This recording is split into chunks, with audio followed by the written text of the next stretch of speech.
ফেরদাউসের ওয়ারিস বানায়া দিবে কে? মানতে রাজি আছেন তো? প্রথমে কি বলছি? আল্লাযীনা হুম ফি সালাতিহিম খাশিউন। মুমিন যখন নামাজে দাঁড়ায় অন্তরে আল্লাহর ভয় নিয়ে নামাজে দাঁড়ায়, এদিক সেদিক তার মন ছোটাছুটি করে। দুই নম্বরে বলেছি ওয়াল্লাযীনা হুম আনিল লাগযি মুরিদুন। মুমিন অনর্থক কাজকে এড়িয়ে চলে। মুমিন যা করে ভালোটা করে, কল্যাণের পথে চলে, ঠিক কি না? তারপরে বলেছি ওয়াল্লাযীনা হুম লিযাকাতি ফাইলুন। মুমিন দান করে, অল্প দান করলেও এটারে কিয়ামতের দিন বড় করে দিবে কে?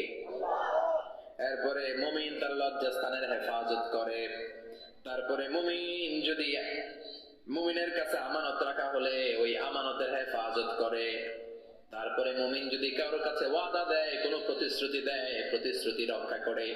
তারপরে মুমিন সব কামাই করে কিন্তু নামাজ কামাই করে।